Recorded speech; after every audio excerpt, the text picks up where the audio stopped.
Sekalian kasih Tuhan, mengawali renungan firman Tuhan hari ini, saya akan bacakan satu ayat saja dari kitab Roma pasal 8. Ayat yang pertama saya bacakan bagi kita sekalian, Roma 8 ayat yang pertama, demikian firman Tuhan. Oleh sebab itu, sekarang tidak ada penghukuman bagi mereka yang ada di dalam Kristus Yesus. Saudara, hari ini adalah hari peringatan reformasi, ya, khusus gereja kita atau gereja Stadion ingin membawa kita untuk kembali memperingati, ya, apa yang menjadi satu pengajaran penting di dalam sejarah kekristenan, ya, hari reformasi ini. Jadi saudara, tanggal 31 Oktober tahun 1517, seorang tokoh yang bernama Martin Luther, saudara, dia memakukan 95 tesis di pintu gerbang gereja di Wittenberg di Jerman. Saudara, apa yang menjadi maksud atau mengapa dia melakukan itu? Saudara, karena sang reformator itu menentang, ya, beberapa praktek dan beberapa ajaran dari tradisi Katolik Roma. Dan Martin Luther bersama dengan para reformator yang lainnya, ya, mereka merasa dan mereka yakin ada beberapa pengajaran itu yang tidak sesuai, ya, dengan firman Tuhan. Nah, salah satu pernyataan yang kita akan bahas hari ini yang dilontarkan Luther adalah bahwa orang Kristen itu adalah seorang yang benar sekaligus seorang pendosa. Ya, dalam bahasa Latin istilah yang terkenal itu namanya simul justus et peccator. Ya, simultan pada saat yang sama, justus itu just orang yang benar, tapi juga peccator, ya, seorang pendosa, saint and sinner. Ya, nah saudara, apa maksudnya? Kalau kita membaca sekilas saja istilah ini, saudara, bukankah ini dua hal yang saling bertentangan? Ya, orang benar itu berkebalikan dengan orang berdosa. Nah, saudara, tampaknya ini saling berkontradiksi. Saudara, seperti kita mengatakan, ya, sesuatu itu panas dan juga dingin pada saat yang sama. Nah, saudara, pernahkah saudara datang ke satu restoran atau satu warung kopi, lalu saudara bilang, saya pesan, ya, 1 es teh panas. Saudara, nanti disediakannya apa, ya? Es teh panas, ya. Nah, saudara, pasti mereka bingung. Mereka akan tanya, loh Bapak gimana? Mau pesen teh panas ya teh panas, es teh ya es teh, nggak bisa es teh panas. Ya, itu dua hal yang bertentangan. Saudara nggak bisa pesen teh panas dingin. Ya, saudara nggak bisa pilih salah satu. Nah, tapi kita akan melihat nanti bahwa pernyataan ini saudara bukanlah suatu hal yang kontradiktif, tapi sesuatu hal yang bersifat paradoks. Nah, saudara, mari kita coba cermati apa yang Luther maksudkan dengan pernyataan tersebut. Ya, saudara, pertama kita akan bahas tentang apa itu orang benar, ya, kemudian kita bahas kenapa orang benar itu tetap pada saat yang sama adalah seorang pendosa.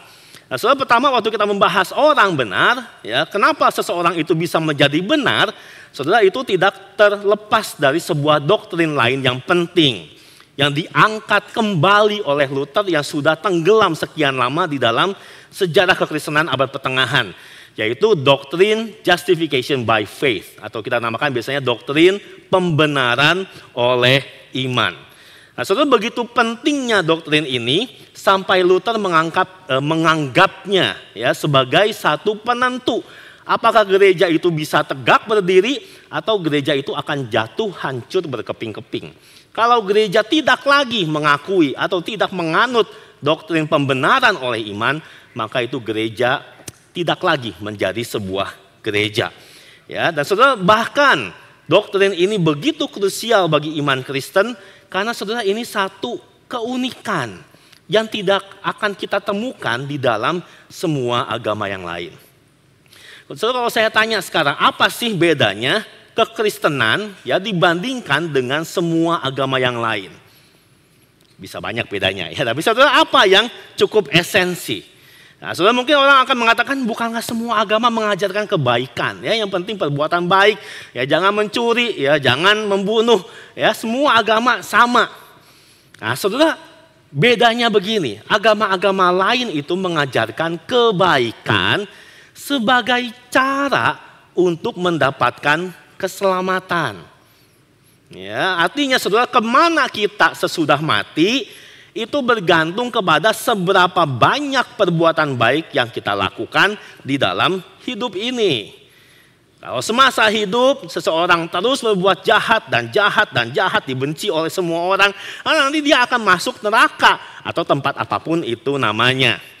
Sebaliknya kalau orang itu saudara hidupnya banyak berbuat baik, ya nanti mungkin di akhir hidupnya lebih banyak baiknya daripada jahatnya, nah saudara maka dia akan masuk surga atau masuk kahyangan atau apapun itu namanya. Ya, maka konsep keselamatan seringkali dianalogikan itu sebagai kalau kita sekolah itu lulus atau tidak. Ya, apakah saudara kita bisa mencapai nilai minimum? Ya, batas nilai minimum itu. Ya, kalau raport kita merah, ya tidak sesuai dengan batas minimum itu, ya kita saudara nggak lulus, kita nggak masuk surga. Ya. Jadi keselamatan itu bergantung kepada apa? Kepada kekuatan, kehendak manusia untuk melakukan kebaikan atau untuk mentaati semua hal yang diperintahkan di dalam kitab sucinya. Nah, soal pengertian ini juga tadinya dianut ya oleh Martin Luther dan kebanyakan orang-orang Kristen di abad pertengahan. Jadi saudara konsep yang sama ini diajarkan oleh gereja pada saat itu. Ya, keselamatan diperoleh melalui apa? Melalui ketaatan kepada ajaran-ajaran gereja yang digariskan terutama oleh Paus pada masa itu. Ya, misalnya ya untuk meningkatkan ya kemungkinan bisa diterima di sorga, saudara hidupnya harus lebih kusuk gitu. Ya, nggak boleh banyak happy nggak boleh. Ya, having fun itu nggak boleh. Ya, masuk ke biara. Ya, jadi rohaniwan. Nah, itu masuk surga lebih mungkin daripada cuma jadi jemaat biasa. Ya, lalu apalagi banyak melakukan pengakuan dosa. Sudah tahu ya, biasa kan kalau imam-imam itu ada kayak bilik gitu kan, disekat supaya mereka tidak bisa saling melihat gitu kan. Nanti jemaat akan mengakui dosanya kepada sang imam. Ya, atau apalagi yang digariskan gereja melakukan satu asketisme. Asketisme itu berarti perbuatan-perbuatan yang agak sedikit menyiksa diri gitu ya. Misalnya harus sering puasa. Ya, kalau tidur nggak boleh di kasur yang empuk. Ya, tidurnya harus di lantai yang mungkin berbatu-batu gitu kan. Nah, atau kalau mau naik tangga gereja nggak boleh pakai kaki biasa, sambil berlutut ya, sambil pakai lutut naiknya gitu. Ya kalau kita udah lebih berumur, wah susah banget gitu ya. Pakai lutut, kemudian pakai tangan gitu. Nah saudara, itu semua dilakukan oleh Luther. Jadi saudara, Luther sekali waktu lagi di jalan, ya hampir disambar petir, kilat. Dia lolos, lalu dia bernazar, saya akan masuk biara. Wah kalau enggak saya celaka ya. Maka saudara dia masuk biara. Lalu dia banyak melakukan pengakuan dosa. Ya, setiap hari dia mengaku dosa sampai yang detil-detil. Wah saya mikir sesuatu yang gak benar. Wah ada sedikit kesombongan dalam diri saya. Nah saudara siapa yang pernah ngaku dosa? Kita Protestan udah gak pakai ya. Kalau saudara ngaku dosa, kayak tadi doa pengakuan dosa berapa lama? Misalnya gitu ya. Menurut saudara tadi panjang atau enggak? Ya, kalau saudara sendiri berdoa panjang atau enggak? 1 menit berdoa pengakuan dosa panjang enggak saudara? Oh, enggak. 5 menit? Enggak. 1 jam? Ada yang gak pernah berdoa 1 jam mengakui dosa? Saudara Martin Luther mengaku dosa 6 jam sehari. Bisa sampai, enggak selalu. 6 jam. Itu sampai yang mendengar itu, imam itu kewalahan. Sudahlah Luther gitu ya, kamu itu sudah baik sekali. Nggak usah panjang-panjang, saya yang dengarnya ya capek. Apalagi Tuhan maksud dia gitu ya, saya ini udah capek sekali. Jadi saudara, Luther lakukan itu semua supaya apa? Supaya dia bisa jadi orang benar. Supaya dia pikir dia bisa diterima oleh Tuhan. Tetapi sesudah dia melakukan semuanya itu, ternyata Luther bilang, saya tetap tidak mendapatkan damai di dalam jiwa saya. Walaupun bahkan mentor-mentornya, senior-seniornya bilang, sudah Luther kamu tuh udah excellent. Dibandingin rata-rata biarawan Kristen lainnya, kamu tuh sudah di atas. Luther tetap merasa dia masih berdosa. Dia begitu kotor dan dia begitu bersalah. Ya kan kalau kita makan dosa, ada guilt feeling, ya, guilty feeling itu sangat dalam.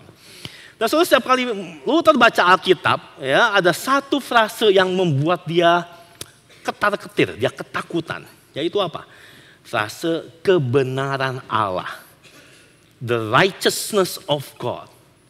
Karena di dalam pikirannya waktu baca kebenaran Allah itu dia bayangkan kesempurnaan moralitas Allah. Dan sementara dia melihat dirinya begitu berdosa. Dan dia mengatakan mana mungkin saya bisa memenuhi standar the righteousness of God itu. Nah, sampai satu kali saudara dia membuka kitab Roma. Dia baca pasal pertama ayat 16 sampai 17. Ini dia baca, sebab aku tidak malu terhadap Injil, karena Injil adalah kekuatan Allah yang menyelamatkan setiap orang percaya. Wah, hatinya dihiburkan. Injil itu menyelamatkan. Ya, tetapi ya sebab ayat 17 di dalamnya nyata kebenaran Allah. Nah, waktu dia baca nyata kebenaran Allah, dia kembali depresi. Ya, kok bisa-bisanya Paulus menuliskan hal seperti ini? Ya, bagaimana mungkin saya itu bisa diselamatkan? Sebab nyata murka Allah dari sorga atas segala kefasikan manusia. Nah, saudara, di dalam segala kekalutannya, dalam segala putus asanya, saudara, tiba-tiba dia merasa seperti Tuhan itu mencelikan. Ya, dia dapat pencerahan, dia dapat momen aha. Dan dia lalu mulai mengerti. Oh, kata kebenaran Allah itu bukan artinya kesempurnaan moralitas Allah yang menjadi dasar penghukuman manusia. Tapi kebenaran Allah ini adalah kebenaran yang diperoleh Kristus. Waktu Yesus taat selama hidupnya sampai mati di atas kayu salib dan dibangkitkan, ketaatan Yesus itulah yang memperoleh kebenaran dan kemudian diberikan kepada orang-orang yang percaya kepada Kristus. Jadi kata kebenaran Allah sekarang dia mulai mengerti bukan kebenaran kesempurnaan, ya, yang Tuhan tuntut dari manusia. Tapi ini kebenaran dari Kristus yang diberikan kepada orang-orang yang percaya kepadanya. Maka saudara, sesudah memahami hal itu, saudara, Luther tidak lagi berusaha keras untuk memenuhi standar kebenaran Allah. Karena dia sadar tidak ada seorang pun yang bisa mencapai standar itu. Maka sekarang saudara, Luther hanya memandang kepada Kristus. Dan dia hidup dengan iman. Dia tidak lagi takut.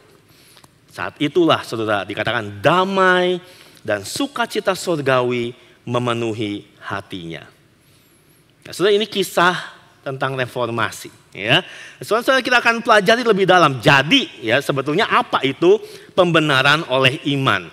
Nah, sederhananya ini, pembenaran oleh iman artinya bukan kita yang benar, tapi kita dibenarkan. Jadi di hadapan Tuhan, Tuhan melihat orang yang percaya itu benar. Ya, itu sederhananya. Orang percaya itu benar dalam pandangannya. Nah, saudara, pembenaran itu meliputi dua aspek. Ini kita penting ya untuk memahaminya. Ada dua aspek, saudara. Yang pertama, dibenarkan itu artinya apa? Artinya Allah menyatakan, mengumumkan tidak ada lagi hukuman yang harus kita bayar untuk dosa-dosa kita. Ya, dosa-dosa kita sudah dihapuskan. Dosa-dosa mana aja? Dosa-dosa masa lalu, ya, sebelum kita percaya Tuhan Yesus, dosa-dosa hari ini, sekarang, dan bahkan dosa-dosa yang akan datang. Itu semua sudah dibayar oleh Yesus di atas kayu salib. Dan Tuhan tidak akan menghukum kita akan semua dosa itu. Maka itu tadi yang saya bacakan Roma 8 ayat 1. Demikianlah sekarang tidak ada penghukuman bagi mereka yang ada di dalam Kristus. Tetapi saudara, kalau Allah hanya menyatakan dosa kita diampuni, saudara, itu belum cukup. Ya, hal itu belum menyelesaikan masalah sepenuhnya. Karena berarti pengampunan itu baru membawa kita kepada posisi netral secara moral. So, ngerti ya? Seperti balik kembali ke titik nol. Kalau isi bensin kembali ke titik nol. Atau saya umpamakan, saudara, kalau kita punya hutang, ya, punya hutang itu saudara, uang kita itu minus. Ya, kalau dilunasi hutangnya, berarti baru kita balik ke titik nol. Artinya apa? Kita nggak punya hutang, tapi juga nggak punya uang. Ya, kembali ke titik nol. Pengampunan dosa itu membawa kita kembali ke posisi Adam sebelum dia jatuh ke dalam dosa. Jadi dia tidak bersalah, tapi juga tidak mendapatkan kebenaran. Maka kita harus bergerak dari titik nol itu, kita harus menuju titik di mana kita mendapatkan kebenaran di hadapan Tuhan. Apa itu kebenaran di hadapan Tuhan? Yaitu kita harus hidup taat sempurna, ya, taat sepenuhnya sempurna di hadapan Tuhan, tidak ada cacat. Nah, saudara, maka aspek yang kedua dari pembenaran oleh iman itu bulat yang kedua, ya. Allah menyatakan diri kita bukan saja netral secara moral, tapi juga benar, righteous di dalam pandangannya. Dan apa yang Tuhan lakukan? Yang pertama, saudara, Allah memperhitungkan kebenaran Kristus menjadi milik kita. Jadi saudara, apa yang Yesus lakukan, ketaatan sempurna dari Tuhan Yesus kepada Bapaknya, saudara, waktu kita beriman, itu semua seperti ditransfer, saudara ya, diperhitungkan, dianggap menjadi milik kita. Dan sebaliknya, saudara, dosa-dosa yang kita lakukan dari masa lalu, sekarang, sampai yang akan datang, semua dosa itu ditimpakan kepada Kristus. Allah menganggap dosa kita itu menjadi milik Kristus. Dan Yesus membayar hukuman atas dosa kita di atas kayu salib. Jadi saudara, itu pembenaran. Yesus mentransfer kebenarannya kepada kita, kita mentransfer dosa kita kepada Tuhan. Tahu dari mana, saudara? Ini beberapa ayatnya, ya. 2 Korintus 5 ayat 21. Dia yang tidak mengenal dosa, Yesus, telah dibuatnya menjadi dosa karena kita, supaya di dalam Dia kita dibenarkan oleh Allah. Galatia 3 ayat 13. Kristus telah menebus kita dari kutuk hukum Taurat dengan jalan menjadi kutuk karena kita. Sebab ada tertulis, terkutuklah setiap orang yang digantung pada tiang kayu, atau terjemahan lama, yang digantung di atas kayu salib. Jadi waktu kita percaya kepada Tuhan Yesus, kitalah sebetulnya kan yang harusnya menanggung kutuk itu, ya. Tetapi sudah sekarang Kristus yang menanggung kutuk, menggantikan kita. Bahkan Yesus menjadi kutuk sehingga kita dilepaskan dari kutuk itu. Nah, saudara, inilah Injil. Injil itu apa? Intinya yaitu bahwa Allah menyatakan kita benar bukan karena kita itu benar, bukan berdasarkan kebaikan kita sendiri, tapi berdasarkan kebenaran sempurna dari Kristus yang Tuhan anggap sekarang menjadi milik kita. Saudara, inilah kekristenan, satu pengajaran yang tidak ada di dalam semua agama lain. Nah, saudara, ini doktrin penting yang diajarkan reformator, ya. Di dalam Kristus kita itu dibenarkan. Tapi sekarang kita masuk ke aspek yang kedua, ya, simul justus et peccator. Jadi kita sudah dibenarkan, tapi pada saat yang sama kita tetap seorang pendosa. Apa artinya? Nah, saudara, artinya walaupun kita sudah percaya, saudara, tidak otomatis karakter kita itu berubah menjadi benar, bukan? Ya, saudara, kapan terima Tuhan Yesus jadi juru selamat? Apakah di momen itu tiba-tiba saudara semua sifat kita, karakter kita yang jelek-jelek itu tiba-tiba hilang otomatis? Jadi benar, jadi sabar, jadi pemurah, baik hati, wah jadi malaikat pokoknya, saudara. Enggak.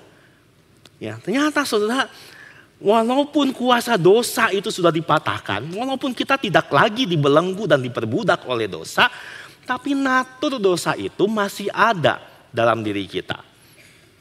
Nah, salah satu contoh ayatnya adalah yang Paulus katakan, Galatia 5 ayat 17. Sebab keinginan daging berlawanan dengan keinginan roh. Dan keinginan roh berlawanan dengan keinginan daging. Karena keduanya bertentangan sehingga kamu tidak melakukan apa yang kamu kehendaki. Saudara, ini Paulus menulis kepada orang-orang Kristen, orang-orang yang sudah dibenarkan di dalam iman. Tapi dia mengatakan tetap masih ada dalam diri kita itu keinginan daging. Ini bicara tentang apa? Tentang natur dosa. Jadi saudara, sampai mati kita itu tidak akan bisa lepas dari dosa sepenuhnya. Maka pada dasarnya saudara, kita ini masih berdosa. Tapi Tuhan memandang kita sepenuhnya benar. Karena Tuhan melihat apa? Tuhan melihat Kristus di dalam diri kita. Nah, saudara, ini paradoks. Ya, orang benar, pendosa. Kalau saudara kita betul-betul percaya kepada Tuhan, dua-duanya itu masih ada di dalam diri kita. Oke, ya sekarang apa artinya gitu kan? Terus apa aplikasi atau implikasinya di dalam hidup kerohanian kita? Saudara, ada 3 hal yang ingin saya sama-sama renungkan, ya, 3 hal yang saya sharingkan. Pertama, kalau kita ini memang sudah dibenarkan oleh Tuhan, maka hati kita seharusnya dipenuhi oleh rasa syukur tiada henti.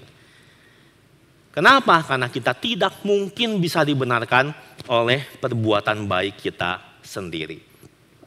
Seperti yang tadi sudah saya jelaskan. Sebaik-baiknya kita melakukan sesuatu, perbuatan baik itu tidak mungkin bisa memenuhi standar kebaikan yang Tuhan minta. Kenapa? Karena tuntutan Tuhan itu adalah kesempurnaan. Itu sebabnya Yesaya mengatakan bahwa semua kesalehan kita, semua kesucian yang kita anggap suci itu adalah apa? Kain kotor di hadapan Allah. Jadi saudara, umpama kita seperti Martin Luther, ya kita masuk biara Kristen kalau ada hari ini, saudara, entah jauh di mana di Yunani gitu ya. Kita masuk jadi biarawan, ya kita mengaku dosa 6 jam, 8 jam setiap hari, ya kita menyiksa diri dengan berbagai hal. Saudara, tetap saja itu adalah apa? Kain kotor di hadapan Allah. Karena tuntutan Tuhan adalah sempurna. Kalau memang saudara kebaikan kita itu bisa ya menutupi, bisa menebus dosa kita, saudara, maka tentu Allah nggak perlu repot-repot dong mengutus anaknya mati di atas kayu salib. Buat apa Tuhan Yesus datang? Kalau dengan perbuatan baik kita sendiri, kita bisa menghapus dosa dan meraih keselamatan. Bukankah itu tindakan yang sangat bodoh? Betul nggak saudara? Umpamanya teman saya punya hutang kepada punya utang 5 juta. Lalu saya datang ke teman saya, tenang, saya akan bayar 5 juta. Ya, lalu dia bilang, padahal gue juga punya kok 6 juta gitu ya. Di bank, di rekening saya 10 juta kok. Nggak usah, saya akan bayar 1 M. Nah, sebenarnya itu bodoh sekali. Kalau perbuatan baik kita cukup untuk menyelamatkan diri, ngapain Yesus datang ke dalam dunia ini? Tapi saudara, justru karena tidak mungkin bisa. Itu sebabnya Yesus datang menjadi jalan keselamatan. Yang perlu manusia lakukan hanyalah menerima pengorbanan Yesus di atas kayu salib. Dan itulah iman. Kalau kita tidak pernah bersyukur untuk keselamatan yang Yesus berikan, mungkin sebetulnya kita menganggap diri ini cukup baik. Dan kita tidak sadar seberapa mengerikannya dosa dalam hidup kita. Mari kita bersyukur dengan lebih sungguh untuk keselamatan yang Tuhan berikan. Ya, satu lagu himne mengatakan, walaupun kita punya 1000 lidah memuji Tuhan, tidak akan cukup membalas kebaikan Dia. Yang kedua, saudara, kalau kita menyadari bahwa diri kita ini adalah pendosa, maka seharusnya kita tetap rendah hati di hadapan Tuhan. Saudara, walaupun kita sudah percaya kepada Yesus, kita yakin diselamatkan, saudara, kita harus sadar bahwa dalam diri ini kita masih penuh kelemahan. Kalau kita tidak ditopang oleh anugerah keselamatan Tuhan, kita ini rapuh dan kita ini mudah hancur. Saudara, di mana kita bisa melihat wujud nyata dari doktrin ini? Bukankah kita suka mendengarkan beberapa tokoh gereja, pemimpin-pemimpin Kristen yang saudara tadinya dikagumi, tiba-tiba tersingkap dia punya skandal. Di akhir hidupnya, dia jatuh ke dalam dosa yang sangat dalam. So, sebagian orang Kristen bisa nyinyir ya, dan mengatakan, wah ini gak sungguh-sungguh anak Tuhan nih. Ya, masa udah percaya, ya, dosen seminari lagi, pendeta bisa jatuh dalam dosa seksual seperti itu. Pasti bukan orang Kristen. Oh saudara, nanti dulu. Saudara, hati-hati, jangan merasa kita ini baik dan tidak mungkin akan jatuh ke dalam dosa yang sama. Saudara, firman Tuhan mengatakan barang siapa menganggap dirinya berdiri tegak, hati-hati supaya dia jangan jatuh. Saudara, jangan kita sombong, tapi rendah hati. Sepatutnya kita sebagai orang Kristen kita bersedih dan kita berdoa buat orang-orang yang jatuh seperti itu. Saudara, kita tidak dalam posisi mereka. Mungkin iblis mencobai mereka lebih berat daripada mencobai kita. So, jangan pernah pikir kita nggak mungkin jatuh ke dalam dosa seperti itu. Saudara, biarlah kita sadar. Karena kalau bukan kekuatan Tuhan yang menopang kita, kita ini tidak ada apa-apanya dan kita tidak bisa berbuat apa-apa. Dan yang ketiga, yang terakhir saudara, kalau kita sadar ya kita ini orang benar, dibenarkan tentunya, tapi kita ini tetap seorang pendosa, apa yang harus menjadi respons kita? Saudara, seharusnya ini mendorong engkau dan saya untuk semakin bertumbuh di dalam kerohanian. Saudara, bagi orang percaya, menjadi orang benar itu adalah status sekaligus panggilan. Ya, nah saudara, ini mungkin pernah dengar istilah already but not yet. Ya, kita ini already sudah dibenarkan status, tapi kemudian saudara belum sepenuhnya benar. Artinya apa saudara? Itu adalah sebuah panggilan untuk kita hidup taat kepada firman Tuhan, semakin hari melakukan kebenaran di hadapan Tuhan. Itu adalah panggilan bagi engkau dan saya. Jadi saudara, nggak bisa kita bilang, akan tadi bilang kita pendosa, ya sampai mati kita nggak akan sempurna. Ya udah, ya saya melakukan firman Tuhan pun toh nggak akan sempurna. Ya udah, kita tunggu aja Yesus datang dan menyempurnakan kita. Nah sekarang kita ongkang kaki aja. Enggak saudara, melakukan apa yang Tuhan inginkan meskipun tidak sempurna, tapi itu adalah panggilan bagi engkau dan saya. Kita dipanggil untuk bertumbuh ke arah mana? Semakin serupa dengan Kristus. Karena dialah sang kebenaran itu sendiri. Saudara, itu sebabnya ketika kita beriman kepada Kristus, kita itu dijadikan manusia baru. Artinya apa dijadikan manusia baru? Engkau dan saya diberikan satu hati yang baru. Ya, saya bacakan satu ayat Yehezkiel 36 ayat 26 sampai 27. Kamu akan kuberikan hati yang baru dan roh yang baru di dalam batinmu. Dan aku akan menjauhkan dari tubuhmu hati yang keras dan kuberikan kepadamu hati yang taat. Rohku akan kuberikan diam di dalam batinmu. Dan aku akan membuat kamu hidup menurut segala ketetapanku dan tetap berpegang pada peraturan-peraturanku dan melakukannya. Nah, saudara, ini yang Tuhan nubuatkan dan digenapi dalam Kristus Yesus. Saudara, sebelum kita itu beriman kepada Tuhan, sebenarnya kita tuh tidak mengasihi Tuhan, kita tidak mau mengenal Allah. Dan kalau kita tidak mau mengenal Tuhan, kita benci sama perintah-perintahnya, bukan? Ya, perintah-perintah itu satu beban yang menjemukan, menyebalkan. Tapi setelah begitu kita diselamatkan, seharusnya Tuhan memberikan hati yang baru. Kita mau mulai belajar mengasihi Tuhan. Perintah-perintahnya mulai terasa manis bagi jiwa kita. Dan saudara, disitulah mulai kita lebih bertumbuh secara rohani. Kita ingin melakukan apa yang Tuhan perintahkan. Kita punya kerinduan dan punya kuasa untuk taat karena ada Roh Kudus di dalam diri kita.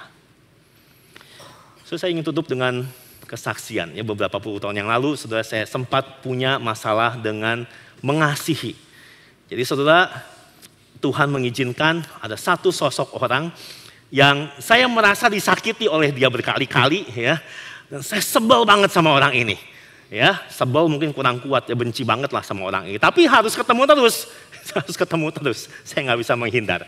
Sampai suatu hari saudara saya saat teduh ya, saya berdoa kepada Tuhan, saya baca Alkitab. Itu semua tulisan yang saya baca itu seperti mental dari otak saya. Nggak ada satupun yang masuk. Dan setelah saya berdoa kepada Tuhan, oh Tuhan, saya tahu dari kecil ya sekolah minggu, saya tuh harus mengasihi orang lain, mengasihi musuh. Saya tahu, tapi saya nggak bisa. Saya nggak bisa. Tuhan tolong saya. Tuhan tolong saya.